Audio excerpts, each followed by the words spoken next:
Roots and reckoning. Always forward, never back. Roots run deep, but reckoning runs deeper. We started clearing out the gardens this weekend, removing the mulching debris of winter, the richness of the compost feeding the ground while we slept. The last time our gardens were in full bloom was the week before Hurricane Helene changed the landscape. It was our wedding day, and the blooms held on through September, long enough to send us off. I'm pondering the roping threads that tie us together, the way we're fastened to the cycles of the seasons, how our seeds drop, and if we're lucky, take root. The past is composted into the present, feeding something that wants to grow, and I understand now that the only way forward is to untangle what's been buried and let it find new life.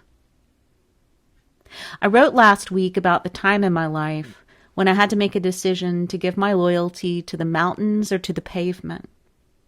You'd think that choice would be easy for someone who works with horses daily, but the patterns of my early conditioning run deep.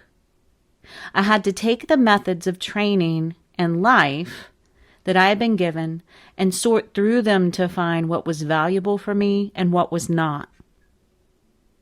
This week I'm sharing more of my story, of why I bought a big black truck and took off to the hills once a week to work with a cowboy who had been raised by the founding fathers of the natural horsemanship movement. The roads I've traveled to get here are anything but straight.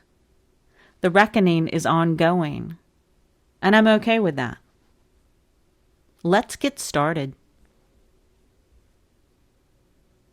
We learn the rope of life by untying its knots. Jean Toomer. The refusal to budge. Left up to me, my people would have never crossed the ocean. I would have stood on that busy dock, eyeing the gangplank, like a horse refusing to walk up the ramp of a trailer. The hell of any present better than the empty book of the unknown. I also have rich fantasies of being a pirate. There are two people inside of me. Carl Jung had words for this. The refusal to budge has visited me in many ways, but arrived full force when I was a kid, obsessing over the chances of being carsick on a long trip with my grandparents. They departed without me, and I spent the rest of the day wailing for my loss in a cot I'd made from uncomfortable chairs in my grandfather's conference room. His secretary eventually bargained with me to stop by saying that if I didn't stop crying, I'd make myself sick, which was the fear that had gotten me to this point. My people on vacation and no one available to watch me. I spent the rest of the week farmed out to baffled strangers and daycares that sent me home in my rage. I see now that it wasn't the fear of sickness so much as a test to see if I'd be left behind. I take back what I said earlier. I'd eventually board that ship. Seasickness and shipwreck be damned. These are my thoughts as I drive the winding roads past the nuclear plant, past the strange blue waters of man-made lakes, past old churches and vacant mills, on my way up the mountain to work with the cowboy. I listen to conversations in the gas station where I stop for coffee. I drive past the parking lot where I stopped the week before with a full throttle panic attack, stuck in place, unable to budge. I came unstuck when a friend texted a motto to live by. Always forward, never back. Stable Roots is where I share stories about horses, resilience, and the life I've built from both. Subscribing helps keep these stories going. A paid subscription goes even further by directly supporting the farm, the horses, and the work we do here daily. However you choose to be a part of this community, I'm just grateful that you're here. The High Line. I've been gnawing myself to bits over things I have some control over, but most that I do not. My hair is thinning, and I'm so skinny that people frequently remark how great I look. As I put the truck into park, the cowboy greets me before I've had a chance to open the door. "Come on," he says, "I'm starving." He herds me into his truck, and I'm acclimating to the luxury of sitting still with someone else at the wheel. As we pull out of his drive in a rush of spinning gravel, he must really be hungry. I've forgotten what wanting to eat feels like. I notice a horse tied at the front of the barn on what looks like a high clothesline. The horse is fully tacked and is attached to the vertical rope with a halter covering his bridle.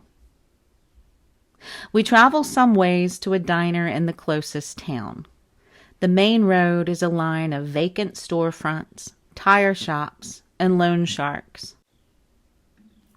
I follow the cowboy through the lunch crowd as he holds court with the fire chief and points out neighbors who have slighted him in some way. We take our seat at a cozy, worn booth, and I stare at the menu as the cowboy checks messages on his phone. I figure the vegetable soup and cornbread are the safest options I can pretend to eat without shocking my depleted system. In later years, I'll learn that what I've labeled as stress and anxiety are my body's early warning system alerting me that something is off balance. I don't know yet that I'm anemic to the point of needing a transfusion, or that my cells are leaching and trapping nutrients in an ancient language of survival. My body is doing its job, protecting me from imminent death, but I've been told for so long that it's all in my head that I've come to believe the word of experts with their tools to ease my problems. "Tell me about the horse tied up in the driveway," I say. The server places a cold glass of sweet tea in front of me, the ice thick and hard against my teeth. It tastes like nectar for a parched bee. "He's learning patience on the High Line," he says. I've heard of patience poles, unmovable trees where a horse can set back, pull, and be unable to break free. As a kid, I tied my horse to a decorative pillar on the front porch. My horse spooked and pulled the pole loose, dragging it behind her as she fled. My grandfather used his car jack to replace the pole before my father came home from work. He took that secret and several others with him to the grave. "How does high tying work?" I ask. "A short rope attaches to the long line above the horse's head, and they can walk back and forth, but they have to stay there and think," he says. "Is it for punishment?" "It's for training," he says, "and it's how I tie the horses up at camp when I'm in the back country." The cowboy had told me how he routinely takes strings of young horses out to a ford in the river where he solo camps and takes turns with the horses riding them out into the wilderness. He told me how he once misjudged the depth at the river crossing and how he and the horse were caught in an eddy.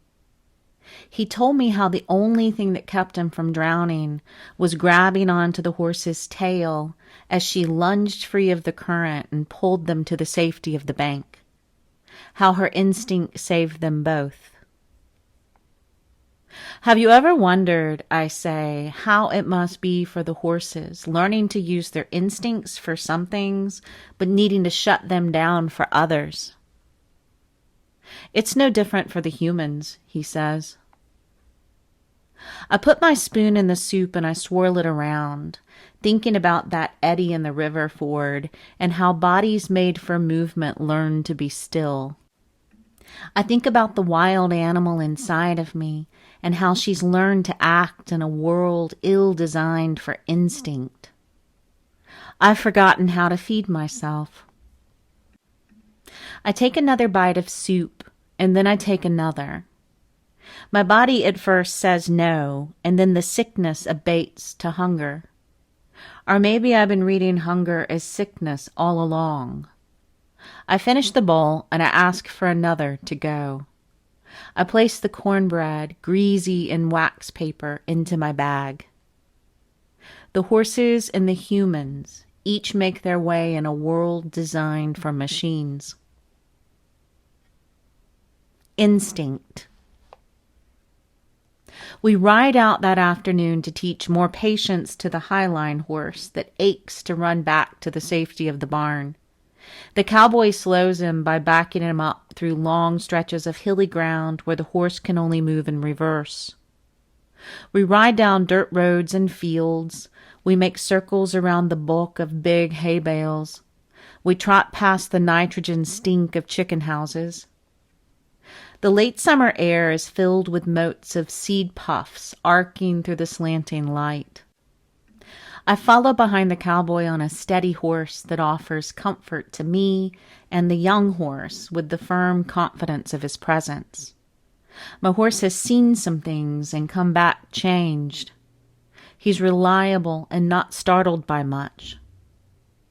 My horse that I'm riding is the goal we hope for with all training. He stands like a statue beneath me when we're back at the barn, and the cowboy places a roping dummy, a sawhorse cow with a bucket head, nearby for me to practice tossing. I rarely hit my mark. The coils in my hand are supple and broken in, each loop telling a story. I'm brand new to roping, and my hands are clumsy as they learn the language of aim and release toward a stationary target. I have a long way to go before I attempt roping a calf. We laugh as my efforts fall short over and over again. The steady horse reaches back with his nose to nudge my foot in the stirrup, as if he's saying, "Ride's over, time for dinner." After hours of movement and fueled from lunch, I'm comfortable in my own skin and no longer trying to crawl out of it. I wonder if I'll continue to feel like this tomorrow. I toss the rope a final time, and the noose comes to rest around the planked neck of my bucket cow. The horse shifts beneath me in relief. The cowboy ambles off to feed his hounds, and I urge the horse over to the fence line, where I can watch the sun sink low on the horizon, past the rows of withering corn and tall Carolina pines. The horses aren't the only flight animals. I'm not ready to go home, and the cowboy has offered me a place to stay tonight. The wool saddle pad smells of sweat, and the mane hair in my fingers smells like mercy. I coil and uncoil the rope as I watch the sun sink toward night. I began these weekly trips to learn a training system, but the more I practice, the more I see that horses don't really need us so much as they need us to reckon with ourselves.